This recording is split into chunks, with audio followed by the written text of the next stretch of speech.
Bom, então o convite foi para que a gente viesse aqui falar sobre a igreja, mas sobre um outro aspecto da igreja, a igreja como casa de amor. Esse foi o desafio que a Maria Tereza nos passou.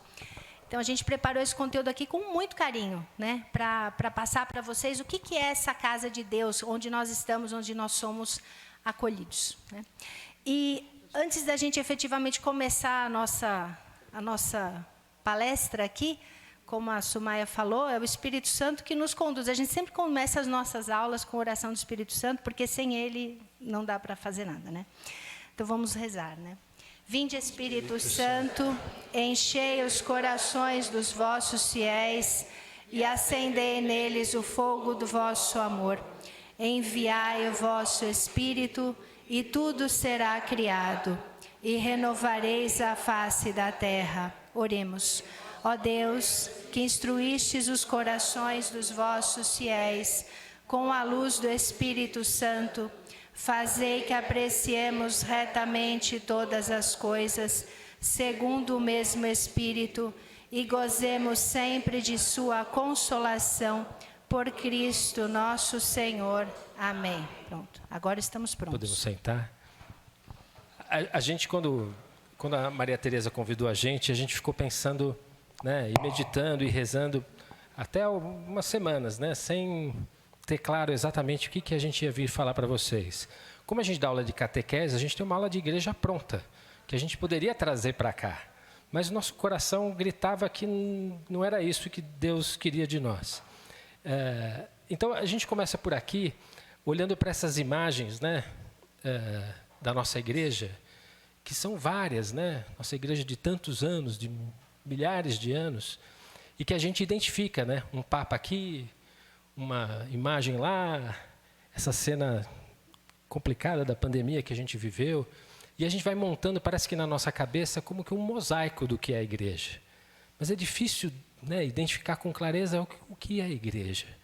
Se a gente fosse perguntar para cada um de vocês, ou para mim, ou para a Kátia, o que é a igreja, essa resposta viria carregada de opiniões pessoais, né? Das experiências pessoais que cada um de nós viveu, as dificuldades que a gente viveu e encontramos respostas na igreja, as situações alegres que a gente viveu dentro da igreja. No nosso caso, né, nós tivemos 3 filhos aqui na igreja, né? É muita alegria. Mas continuam sendo opiniões pessoais. E nos parece que, olhando para o mundo, até trouxe essa figura aqui, porque em homenagem a Maria Tereza, porque a gente deu uma apresentação e você viu essa figura, você até comentou dela, né? Essa é como o mundo olha para a nossa igreja. A gente tem essa visão reticulada, né, essa visão mosaica, mas o mundo acha que nós somos isso aí, um bando de moralistas, miseráveis moralistas. Temos algumas frases aqui.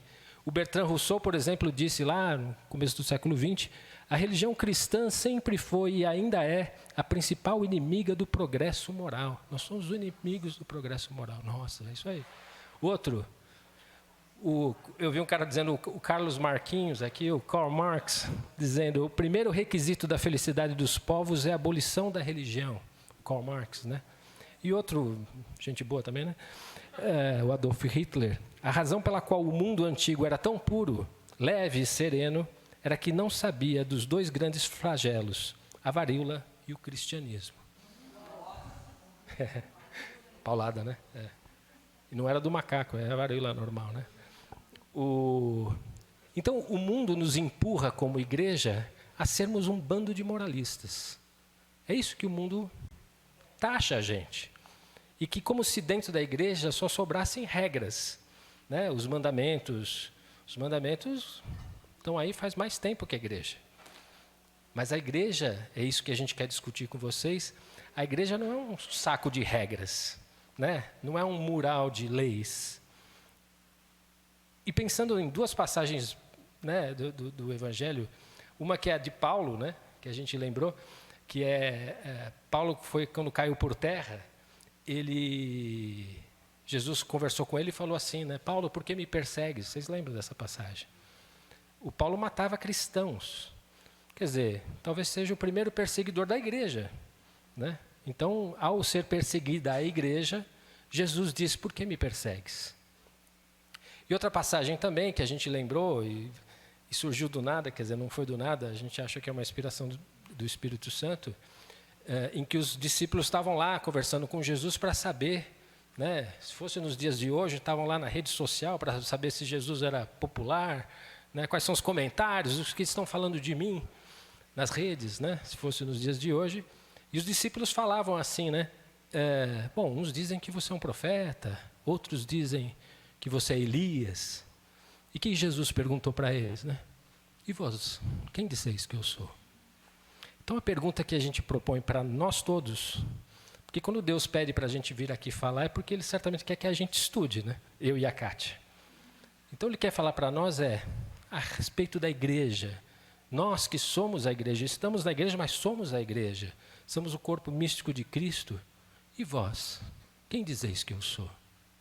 Aí é Jesus, igreja, dizendo. E vós, quem dizeis que eu sou? Então, enquanto a gente tiver essa visão mosaica, ou enquanto a gente aceitar esses títulos que o mundo nos dá, de um bando de moralistas, né, sem o invisível, as coisas não vão funcionar. Então, o que a gente vai discutir com vocês afinal, o que a gente vai dizer da igreja? A gente deu aula ontem, e nossa aula ontem foi sobre um dos mandamentos, enfim. E a gente também lembrava os meninos lá de que o mundo é incapaz de ver o invisível. É curioso falar isso, né? Dizer que o cristão é capaz de ver o invisível, mas o invisível não é invisível, afinal?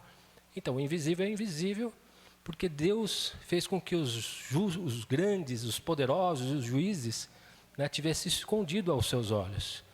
Então, nós olhamos para a igreja porque a gente consegue ver o invisível, a gente consegue perceber o invisível. Os sacramentos, a gente vê o invisível. A gente, né, quem não sente quando faz uma boa confissão? Cadê o visível? É você e o padre lá. A gente sente quando uma criança é batizada, a gente percebe Jesus na Eucaristia. Cadê o visível lá? Não está lá. Mas a gente vê assim mesmo. E a gente vê por quê? Porque a gente foi batizado. Nós somos sal da terra e luz do mundo. É uma frase que a gente ouviu tantas vezes, não sei vocês, eu desde criança eu escuto isso um monte de vezes. Porque nós somos aqueles que vamos ao mundo falar da igreja. E vai voltar aquela frase, né? E vós, quem dizeis que eu sou? Nós somos... a gente tem uma outra imagem que a gente usou outro dia na aula também, que é uma pessoa com um saco na cabeça, né? E o cara tem os 2 furinhos nos olhos e um saco na cabeça. E a gente brinca dizendo que esse é o cristão, que vai ao mundo, ninguém sabe que é. É um cara disfarçado. Então, se me vierem na rua, alguém sabe que eu sou cristão, que eu sou da igreja? Não tem como saber. Então, tem sim. Tem da forma que a gente age. E é a nossa ação também que a gente fala da igreja. Porque o cara olha para nós e fala, pô, diferente esse cara aí. Né? O que será que esse cara tem? Ele vai na igreja. Que igreja? Né? Pois bem, a igreja, independente daquilo que a gente vê da igreja, acha da igreja, a igreja criada por Deus é a mesma para todo mundo. Para nós e para quem ainda não está aqui. Mesmo porque nem todos de nós estávamos aqui há tanto tempo. Não é? De alguma forma ou de outra, todos nós já tivemos fora da igreja um dia e chegamos na igreja. A igreja não é para nós somente. Ela é para todas as pessoas. E ela não é diferente para nós. Ela foi criada para Deus para todas as pessoas. Então, a gente também não pode achar que seria triste, né, chegar no céu e dizer, Senhor, eu sou aquele cara que deu palestra no grupo de oração, lá, lembra? Ele vai falar, não vos conheço. Né? Esse é para tirar o sono, né? Então, a igreja é igual para todo mundo. Então, esse cara que não está na igreja vai vir na igreja mediante o que a gente faz, mediante o que a gente fala, mediante, né? Quem vos dizeis que eu sou? A igreja é de Cristo, né? Eu acho muito bonita essa figura aqui, né? A igreja é o corpo místico, a igreja é a barca de Cristo. E é legal porque está todo mundo com cara de pânico e Jesus está lá no meio calmão, né? Não sei vocês, parece eu ontem, por exemplo. Hoje né? de manhã. Hoje de manhã, agora há pouco, vindo para cá. A gente trabalha juntos, a gente tem uma empresa e nunca está fácil, né? Esse país essa semana não está fácil, né? E a gente fica assim, né? Agitado, né? Barca de Cristo e Jesus está lá de boa, né? Sei por que vocês estão nervosos. Por que vocês estão agitados? Eu não estou falando para vocês, hein? Eu sou esse cara da agitação aí. Estamos lá em cima agora rezando, né? Senhor, vamos cuidar das tuas coisas, então, que tal você cuidar das minhas, né? Cuida lá enquanto eu vou lá, né? Se fosse assim, eu vinha assim aqui todo dia e deixa ele cuidar lá, né? Então, porque essa igreja é uma igreja de Cristo, né? Não vamos aqui discorrer sobre os fatos que levaram Deus e por que a igreja é comprovadamente de Cristo. O que a gente vai discutir agora é por que a igreja foi necessária, por que Deus quis que a igreja fosse necessária. Deus, Jesus, chegou numa família. Podia ter chegado, sei lá, de avião, um cavalo alado, sei lá, podia ter surgido do deserto, né? Deus é Deus. Jesus surgiu de uma família. E depois que ele foi embora, ele podia ter deixado qualquer coisa, qualquer forma que ele pensasse, né? Mas ele resolveu construir uma igreja. Então a gente quer também pensar com vocês, afinal, por que Deus, Jesus, que é Deus, resolveu ter uma igreja? Porque não, né? Deus podia fazer do jeito que ele quis. A gente acha maravilhoso ele ter pensado na família, né? A gente deu essa aula ontem também, né? Deus cria a família no capítulo 1 do Gênesis, cria o casamento, o casal, e depois nasce numa família. Só tem família. O primeiro mandamento do segundo bloco, né, que é o mandamento para os próximos, relacionado ao próximo, é o mandamento de honrar os pais. Quer dizer, a família está no topo. Agora, por que Jesus deixou uma igreja, né? Então, vamos trazer alguns pontos para a gente discutir a respeito disso. Primeiro que a igreja, né, essa expressão acho que vocês já ouviram também. A igreja é o depósito total da fé. A gente gosta muito dessa imagem, porque ela representa para nós o que é a igreja, né? É o grande celeiro de um grande tesouro. Quando aquele que é depositário, quem recebe o depósito não é dono do dinheiro. Você deposita o seu dinheiro no banco, está no banco, mas o dinheiro continua seu, não é assim? O depósito da fé também. Então, se alguém fala assim, poxa, mas essa igreja aí, hein, ela não se moderniza? Essas leis aí são as mesmas desde que o mundo é mundo. A gente costuma dar um exemplo para os rapazes, a gente dá aula para jovens, né? Jovens casais. E dizendo o seguinte, imagine que eu e a Kátia, nós tivéssemos uma casa, do lado da casa um terreno, e nesse terreno alguém de vocês pedisse emprestado para, sei lá, fazer uma festa. Né? Você vai fazer uma festa e fala, Luiz, você tem um terreno, empresta para mim. Te empresto o terreno, você monta lá barraquinhas, faz a festa. A festa. E em certo momento chega alguém e fala para você assim, olha, gostei muito desse terreno, eu queria comprar, você vende ele para mim? Que resposta você vai dar? Não é meu. Esse terreno não é meu, não posso vender. Vai lá conversar com o Luiz e com a Kátia, que são os donos do terreno. É assim a doutrina de Cristo. A doutrina de Cristo não é da igreja. A doutrina é de Cristo, né? A igreja pode mudar? Então, amigo, fala com Cristo lá. Nós não, né? Então, é muito fácil de entender, né? Porque Deus é o mesmo sempre. Então, a igreja está aqui para guardar, para ser depósito, né? Não dona da doutrina. Então, né, quando lá fora alguém te perguntar, você pode usar esse exemplo, se quiser fazer outro. Mas assim, a gente não pode mudar aquilo que não é nosso. Outra coisa é que Jesus, né, fundou a sua igreja para ajudar a ordenar a sociedade. Uma das coisas que nós perdemos lá na história do Adão e Eva, que vocês conhecem, quando nós fomos expulsos do paraíso, nós, né? Somos a mesma família, somos os filhos dos primeiros pais. Quando nós, através dos nossos primeiros pais, fomos expulsos do paraíso, a gente perdeu muitas coisas, né? Como aquela família, dizem que meu caso é esse, eu não tenho certeza, que eu tive um ancestral muito rico, que deixou de ser rico, que para mim não muda nada, né? Eu continuo pobre, né? Se ele era rico, o que muda para mim? É a mesma coisa com Adão e Eva, né? Adão e Eva eram nossos ancestrais hiper ricos, mas perderam tudo. E para nós ficou o nada, né? Ficou não ter. O que eles perderam? Eles perderam assim. Opa, alô. Alô? Eles perderam o contato direto com Deus, sim, mas eles perderam uma coisa muito importante. Eles perderam os dons preternaturais, né? Palavra chique, né?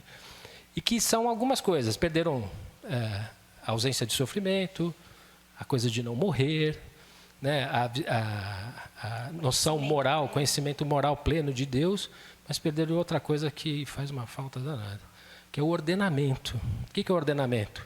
É o espírito que comanda a inteligência, que comanda a vontade no indivíduo. Essa é a nossa luta, né? A gente conversava com a Maria Teresa agora há pouco de uma história dos nossos filhos, né? Que luta que é para fazer as crianças terem esse ordenamento. E nós também, não só as crianças, né? O espírito que ordena a inteligência, que ordena a vontade. No mundo, os seus paralelos são o poder espiritual que ordena o poder sapiencial, que ordena o poder temporal. Se a gente olhar nos primeiros 1000 anos da história do mundo depois que Jesus nos deixou, a gente vê claramente a igreja fazendo esse papel, né? Com a ajuda do Espírito Santo, de ordenar a sociedade.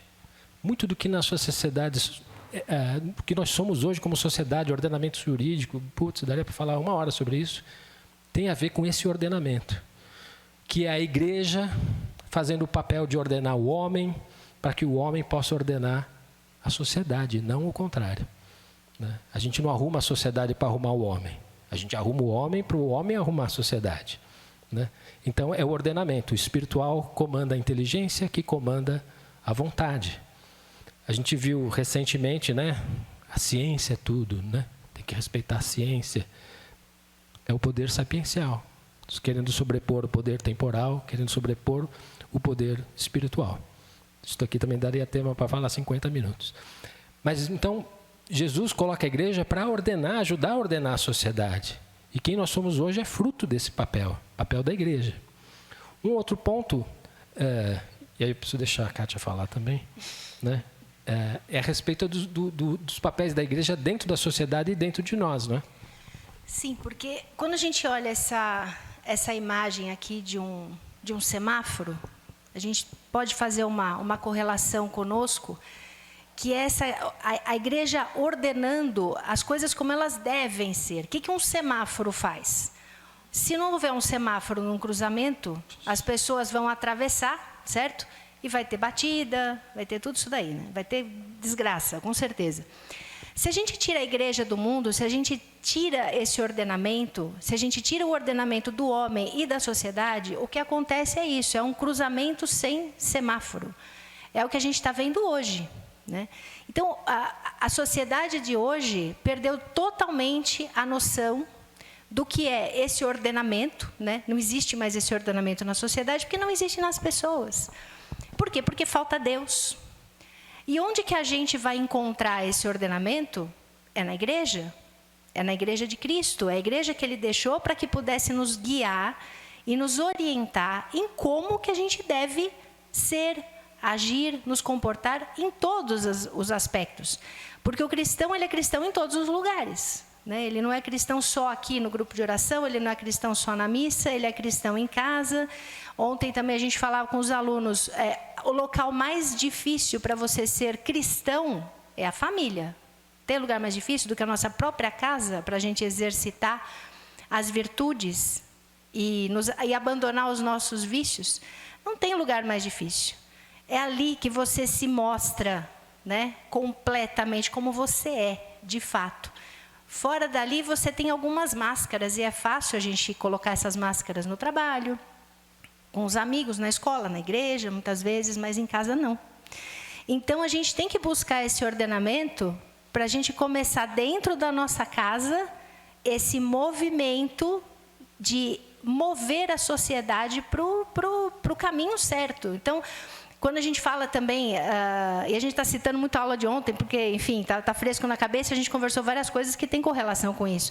A gente tem casais jovens lá que estão fazendo curso conosco e que têm medo de ter filhos, por exemplo, porque o mundo está muito ruim. Falou, poxa, se você não tem filhos para deixar o mundo melhor, para que então que a gente é cristão? Para que a gente é católico? A gente é católico para contaminar o mundo positivamente. né? A gente tem que pegar essa igreja, que é casa de amor, onde a gente vive o amor, e levar essa igreja para fora. É isso que a gente tem que fazer. Esse é o nosso papel como cristãos. Iluminar o homem. O homem tem que estar iluminado e a luz não é nossa. A luz é de Cristo. Mas quando a gente vive a nossa fé, quando a gente participa da nossa igreja, quando a gente vamos dizer assim, a gente fica munido, né, desse poder que vem do alto, do Espírito Santo, através dos sacramentos, através vamos dizer assim, da formação, né? Quantos católicos, e aí tem que fazer um meia-culpa, né? Quantos católicos não estudam a sua fé, não conhecem o catecismo, nunca leram o catecismo, nunca passaram os olhos ali por aquele livro gigante, amarelo, grandão, que quem não tem é bom adquirir. O resumo da nossa fé está ali, né? Então, se a gente não estuda, se a gente não se empenha, como a gente se empenha nas coisas do mundo, né? Poxa, a gente vai fazer um curso, a gente se empenha. Quem fez uma faculdade se empenhou. No seu trabalho você se empenha. E por que não se empenhar também nas coisas de Deus, né? Então, estudar, conhecer, ser fiel aos sacramentos, a tudo que essa igreja maravilhosa nos dá de bandeja, para que a gente possa sair por aí iluminado, né? E contagiar positivamente as outras pessoas. Porque ninguém dá aquilo que não tem, né? Se as pessoas enxergarem em nós essa luz, elas vão falar, pera, mas onde você vai? O que você tem de diferente? Eu quero isso também, né? Agora, se a gente também for uma velhinha apagada, a gente vai ser só mais uma velhinha apagada, vagando por aí num mundo obscuro, e que a gente nunca vai conseguir transformá-lo. E a religião, a nossa igreja, ela não se trata de cumprir regras. Não é isso, né? Não é aquela coisa de dizer, bom, eu tenho lá meu checklist, né? Feito. Ah, beleza, eu já rezei meu terço. Pum. Eu já fui à missa. Pum. Eu já fiz tal coisa. Não. Se você não fizer aquilo por amor, porque você quer ser iluminado, porque você quer ter o Espírito Santo em você, e você quer contaminar positivamente os outros, e porque você quer amar a Deus em primeiro lugar. Nós somos batizados e somos enviados em missão, cada um de nós. Às vezes a gente pode pensar, falar assim, essa coisa de evangelizar é lá com os padres, né? Eles é que têm que evangelizar. Errado.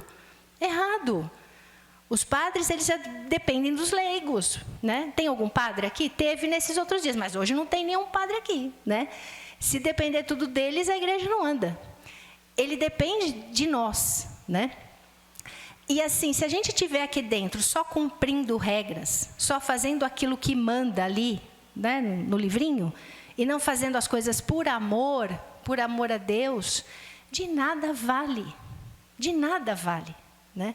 Quantas vezes a gente não vê as pessoas falando assim, eu não gosto dessa expressão, eu assisti a missa, né? Você não assiste um filme, né? Você assiste uma série, mas você não assiste a missa. Você participa da missa.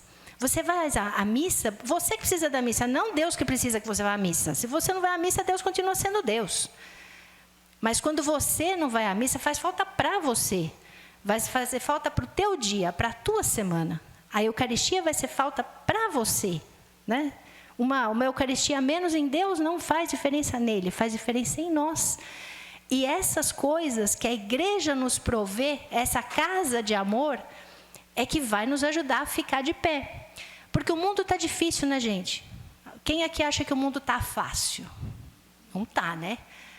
A gente não tem vontade, às vezes, de falar, cara, para tudo, para aí que eu vou descer no próximo ponto, não quero mais brincar disso. Volta Jesus. Volta Jesus. A gente pede isso todo dia, volta Jesus. Porque está muito difícil, gente. O padre Michelino tem a teoria de que sempre esteve difícil, né? Sempre esteve. Eu discordo um pouco dele. Eu acho que está um pouco pior. Todo dia você se depara com uma coisa muito ruim. Assim, muito ruim. Você fala, nossa, pior que isso não vai aparecer. Aparece. Pior que isso não vai aparecer. Aparece. E que nem a gente que tem filhos pequenos, a angústia é maior ainda. Porque você fala, caramba, como é que eu vou protegê-los disso? Não tem como. É impossível. Eu tenho que iluminar esses meninos para que eles internamente estejam iluminados, iluminem os outros, para que a luz deles não se apague, porque lá fora vai ter escuridão. Não tem jeito, o mundo está assim. Então, ou a gente usa não é uma boa palavra, mas a gente aproveita dessa igreja maravilhosa que nós temos para nos alimentarmos, ou tudo isso que está acontecendo, e não tem jeito, né, gente? Vai acontecer, vai piorar e vai. Não tem uma projeção breve aí de melhora, né? A gente vai se decepcionar, a gente vai desanimar. E a gente não pode desanimar. Deus não pode que a gente desanime, Ele precisa da gente. Jesus precisa da gente, né? O corpo místico de Cristo, nós somos o corpo místico de Cristo, Ele precisa de nós. Nós somos importantes para a igreja, nós somos muito importantes para a igreja. Um membro da igreja que sofre, a igreja toda sofre com ele. Então a gente tem que estar de pé, isso a gente tem que ter muito claro, a gente precisa estar de pé. E o que é essa igreja, né? A igreja é o lugar para encontrar esse Deus. Quando a gente vem para cá, a gente não está... E acho que isso está muito claro para vocês, né? Isso não precisaria nem falar. Mas tem gente que tem um pouco aquela visão de que eu não gosto daquele padre, eu não gosto daquela missa, eu não gosto... Cara, você vem aqui encontrar quem? É o padre ou é Deus? Ou é Jesus que você veio ver? Né? O olhar tem que estar em Cristo. O olhar tem que estar na cruz. A gente vem aqui para encontrar com Ele. Quando a gente vai à missa, é com Ele que a gente vem encontrar. A missa daquele padre que fala super bem, que tem uma homilia maravilhosa, tem o mesmo valor daquele padre idoso, velhinho, que mal fala e que mal você consegue escutar. O valor é o mesmo. Jesus é o mesmo. A Eucaristia é a mesma. Então, quando a gente vem para a igreja, a gente tem que vir com o coração muito alegre, porque é Deus que a gente vem encontrar nessa casa de amor. É Ele pessoalmente. Imagina se a gente tivesse, o Luiz sempre usa essa comparação. Imagina que você pudesse, né, um dia falar, olha, você vai encontrar, sei lá, com quem? Tá ruim de exemplo, né? Tá ruim de exemplo. Tem que ser uma pessoa assim muito, muito importante. Mas enfim, digamos. Rei. Hã? Um rei. Um rei. Vamos dizer que fosse um rei, né? Rainha Elizabeth morreu, né? Agora não dá mais para ela encontrar com ela. Mas enfim, uma pessoa muito importante. Você falou, olha, esse dia essa pessoa importante vai estar em tal lugar. Putz, você vai, né? Você vai pôr sua melhor roupa, você vai se preparar, você vai estar animado para ir lá. Aqui é a casa do rei dos reis, do rei do universo, do Criador. É Ele que a gente vem ver, é Ele. O nosso coração tem que estar sempre cheio de alegria quando a gente entra na igreja, quando a gente vem para a igreja. Porque é isso, né? O mundo, ele está obscurecido pelo pecado, não tem jeito. Essas luzinhas aqui, né? Tem uma visão de uma santa, eu não lembro agora, eu li isso ou ouvi em algum lugar, de que ela teria tido uma visão em que Jesus falava de que ela via um local escuro, assim, um mundo totalmente escuro e luzinhas, que são os sacrários, de que a luz só estava nos sacrários, todo o resto era escuro, né? Só que assim, os sacrários estão dentro das igrejas, nos prédios. E como que essa luz pode sair?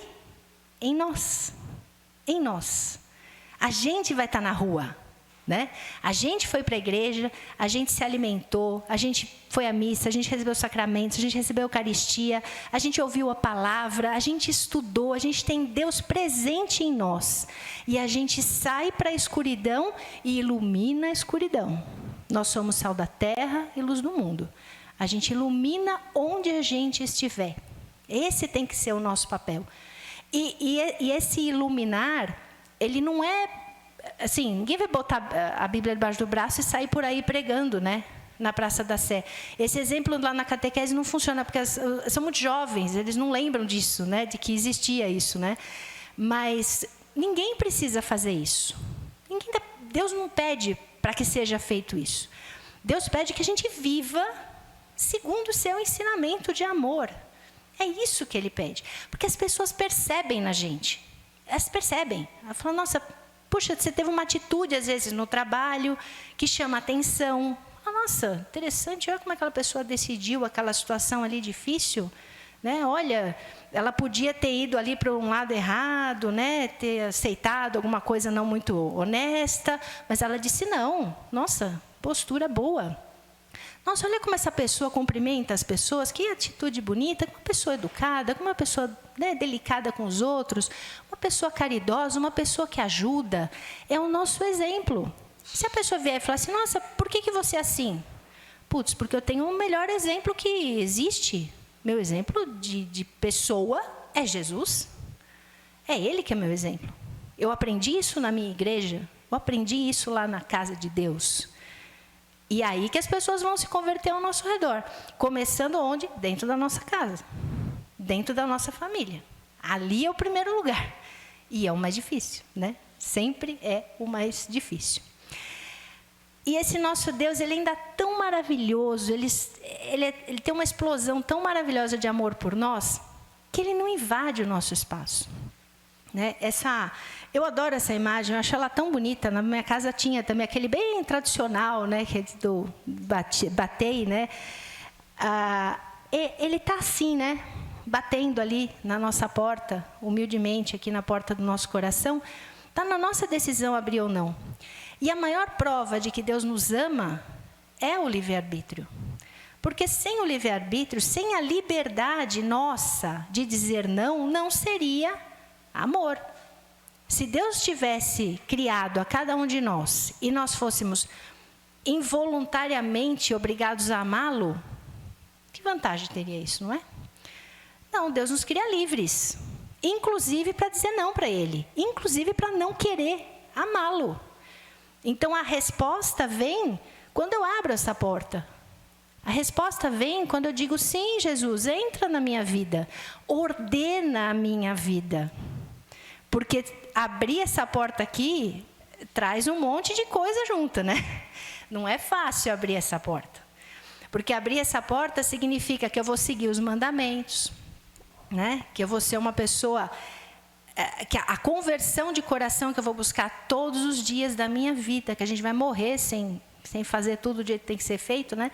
Mas é uma luta diária. Abrir essa porta significa eu lutar contra os meus vícios, eu desenvolver as minhas virtudes, eu lutar contra os pecados, contra as minhas más inclinações.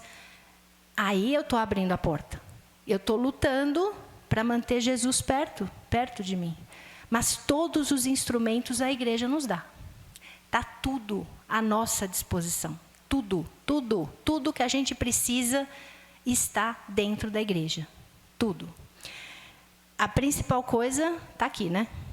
Os sacramentos e o sacramento por excelência, a Eucaristia. Aqui é o alimento que a gente precisa, né?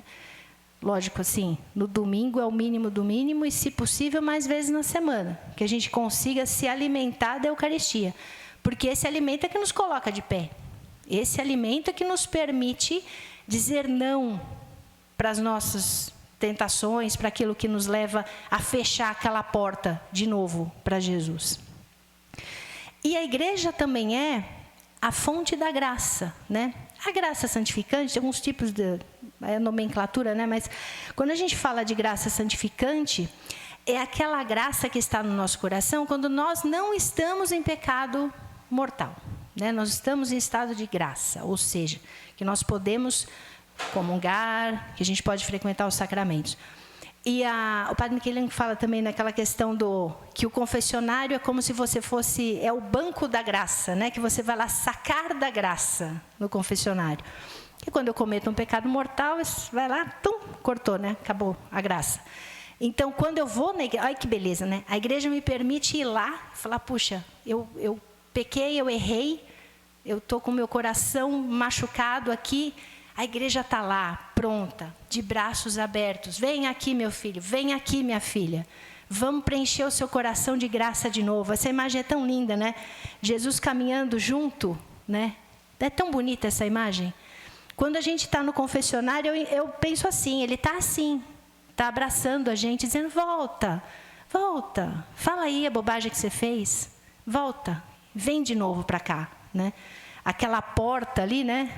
Fica escancarada de novo. Então, essa casa de amor, né? A casa de Deus, essa casa de amor, é essa que nos provê todas essas ferramentas, usando uma expressão bem, né, simples, para que a gente possa ser aquela luz, para que a gente possa contaminar positivamente o nosso mundo e principalmente a nossa casa. E além, né, não somente, além de tudo isso, a gente ainda tem exemplos de vida. Muitos, muitos. Aqui tem alguns, a gente pegou uma seleção de peso aqui, né? Uma seleção de peso. Tem uma preferência pessoal incluída aqui, né? Algumas preferências pessoais. E aí, assim, a gente tem desde um Santo Agostinho, Santo Tomás de Aquino, né? Caras inteligentíssimos, que são estudados, inclusive, por quem não é religioso, são estudados pelos filósofos, né? E a gente tem, ao mesmo tempo, um Carlo Acutis, né? Um jovenzinho, um santo jovem, e que foi, né, canonizado agora tão recentemente. A gente tem para todos os gostos aqui, a gente tem um São Padre Pio, a gente tem uma Santa Teresinha, né, que agora a gente comemora há tão pouco tempo, né? A santa das coisas pequenas, né? A pequena via, a humilde. Enfim, tem para todos os gostos. Então, a gente pode também, uma outra coisa interessante, quando a gente não tiver nada para fazer, a gente, no lugar de maratonar na Netflix, a gente vai procurar a vida de santos para a gente assistir, né? Porque com eles a gente vai aprender. Com eles a gente vai ver, puxa, ele conseguiu, tudo bem, né? Não sei se eu vou chegar, né, por fazer as coisas que, sei lá, Santa Catarina fazia, mas são exemplos de vida do que eles passaram. Muitos daqui morreram martirizados, outros não, mas enfim, são os exemplos que nós temos, né? Se a gente for pensar lá naquele mundo obscuro, né? Os corações deles também são as luzinhas, né? São aqueles faróis que a gente pode ir atrás, né? Que a gente deve ir atrás. Essa é a nossa igreja, né? A fonte do amor. Da nossa igreja brota o amor. E é aqui que a gente tem que vir buscar. E por conta disso, já partindo para o encerramento aqui, né? É que a gente diz essa frase aqui, que está um pouco fora de moda hoje. Fora da igreja não há salvação. Por que a gente diz que fora da igreja não há salvação? Porque a nossa igreja, ela tem esse depósito total da fé. Aqui a gente tem Cristo, a gente tem Maria, a gente tem os sacramentos, a gente tem tudo na nossa igreja. Então, o que a gente tem que lutar aí fora? Para que todos sejam salvos. Se Jesus é Deus, se eu creio nisso, se eu estou aqui é porque eu creio nisso, né? Que Jesus é Deus. Eu vou querer que todo mundo se salve, né? Assim, é o mínimo que a gente pode querer. Então, a nossa luta é essa, é trazer todos para a salvação. A gente quer que todos se salvem. E é na nossa igreja Santa Católica Apostólica Romana que existe a salvação plena. E é aqui que a gente quer que todos estejam. Nessa igreja que é casa de amor, né? Vocês verem como Deus é bom, né? É redundante falar isso no grupo de oração, né? Mas como Deus, a gente, a cada ano que a gente dá aula, parece que tem uma frase que nos chama a atenção, né? Já teve anos que era sobre a simplicidade, teve anos que era sobre o amor de Deus, e a frase que nos tem chamado a atenção esse ano, e que a gente acaba repetindo muitas vezes, é como Deus cuida dos detalhes. A frase deste ano para nós, na catequese que nós estamos dando, e que Deus nos lembra toda a aula, é essa: Deus cuida dos detalhes. Porque, não sei vocês, a gente é super pecador, né? Acho que eles não, né? A gente é miserável, miserável. Se fôssemos pensar diante da Eucaristia, né? A gente brincava antes, não somos dignos de nada, né? Nada. Mas Deus sabe disso, Deus nos criou. Só que aí são duas lutas, né? A primeira é de que Deus nos quer melhor, né? É que nem aquela mãe, né? Tem o filho desobediente, o que a mãe faz? Não, você consegue ser melhor que isso. Né? É isso que Deus nos chama. É para isso que Deus nos dá a igreja. Nós temos capacidade de ser melhores do que nós somos. O mundo pode ser melhor do que é, com cristãos bons, né? Então, né, fazendo esse laço dessa casa de amor, né, como Deus nos ama desde o princípio. A história da salvação, eu não sei vocês, parece que são, ou querem que a gente pense assim, que são várias histórias que não têm uma conexão, né? Adão e Eva, Moisés, Abraão, enfim, toda essa galera. Quando Deus cria o mundo lá, Ele deu um start no relógio, o relógio está virando até agora. É a mesma história. É uma história só, que começa em Adão e está aqui hoje, o relógio está rodando, né? Então nós estamos com aquela estrada longa que nós estamos voltando para Deus, né? Então, assim, Deus nos ama tanto, tanto, tanto, e que sabe das nossas mazelas, mas enfim, que nos quer melhor, que nos dá a igreja para ter um lugar para a gente irmos buscar esse melhor, né? Porque a gente precisa disso, a gente precisa de um lugar para ir, né? A gente precisa de uma casa para voltar, né? A gente precisa de um trabalho para ir trabalhar, né? Deus sabe das nossas dificuldades. Então, assim, esperamos, né, que a gente consiga sair da igreja, sendo igreja, fora da igreja, né? Para que nos olhem e vejam a igreja. Vejam aqueles santos que a gente viu. Vejam como se amam, né? Vejam como se amam, né? Então, porque é também na nossa ação que a gente pode falar mal da igreja. Olha, fala assim, Luiz é da igreja. Olha o cara lá, né? Enfim, né? Sim, isso é uma coisa muito importante, né? Porque, como eu falei, né? Cada membro da igreja que sofre é o corpo todo que sofre, né? Tem até um padre que eu escutei uma homilia um dia que ele falou uma coisa que até comparou. Ele falou, quando você bate com o dedo mindinho no canto da cama, sofre o corpo inteiro, né? Então, se nós somos lá o pedacinho do dedo mindinho do corpo de Cristo, se a gente cai, se a gente faz uma grande besteira, né? A igreja toda sofre. Então, nós temos que estar preparados, e eu acho que no mundo de hoje isso é muito importante. Nós somos soldados de Cristo, né? Soldados. Assim, sei lá, me vê essa palavra aqui agora. Soldados de Cristo. Porque a gente tem que ir para a luta, né? A gente está numa luta feroz. Quantos de vocês aqui já não estiveram em alguma situação, às vezes até de família, né? Ou num grupo de amigos, onde estão pichando a igreja assim, nossa, falando mal e dizendo que é errado, que a gente é cruel, que a gente é isso, que a gente é moralista, que a gente é fundamentalista. E a gente vai ficar quieto. Não podemos ficar quieto. Só que a gente precisa saber defender a nossa igreja. Por isso que o estudo é tão importante. Porque aí numa dessas você fala, não, peraí, vamos lá. Vamos entender aí o que você está falando. Não é assim, não. É assim, assim, assim, assim. A gente tem que saber defender a nossa igreja.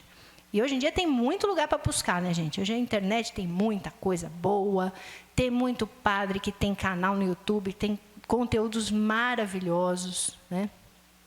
A gente particularmente fez uma aula no dia 7 de setembro, né, sobre Maria, no nosso curso, e a gente gosta muito de falar sobre as aparições de Nossa Senhora. Ela está falando, né, gente? Como ela está falando, né? Ela está falando há muito tempo. E se a gente for olhar uma linha do tempo da história, ela começa a falar mais quando as coisas começaram a ficar difíceis no mundo, né? Começa lá na Revolução Francesa, lá atrás. E aí ela vai avisando, ela vai avisando, ela vai avisando. E a mensagem é sempre a mesma. Assim, aparição tal, a tal, a tal, a tal. Quando você começa a estudar, a mensagem dela é sempre a mesma. Da mãe, né? Que está falando, convertei-vos, vocês não vão se emendar, vocês não vão se emendar. Ela vem falando isso. E olha que amor Jesus tem por nós. Ele manda a própria mãe para falar com a gente. Não basta a igreja aqui, ainda manda a mãe ainda. Fala, mãe, vai lá, vê aqueles cabeça dura lá, vê se eles vão te ouvir, né? Então, olha quanta coisa que está acontecendo, como a gente tem que estudar, como a gente tem que aprender, como a gente tem que se aprofundar, para a gente poder ser luz, para a gente poder levar esse amor, transbordar esse amor que a gente sente aqui dentro, quando a gente sai naquele mundo obscuro lá fora, né? Que a gente possa ajudar as pessoas que moram com a gente, os nossos amigos, as pessoas do nosso trabalho, que a gente possa ser as laranjas boas, né, no cesto. Só vou falar uma coisa aqui. A gente, no começo, falou uma coisa sobre a gravura aqui, né, E a gente deu a volta, a gente voltou na gravura. O que Maria disse, já que Maria está falando, né? O que Maria disse para os meninos lá que estavam com o vinho? Fazei o que eles vos disser. Fazei o que eles vos disser. Né? Então a gente começou na gravura, demos 25 voltas e voltamos na gravura. Né? Então o vinho ruim vem lembrar que Nossa Senhora fala para nós, fazei o que eles vos disser. Né? E que a gente possa rezar, né?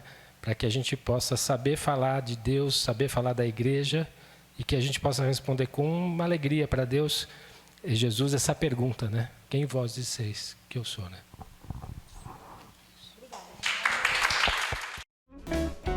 Eu e minha casa serviremos a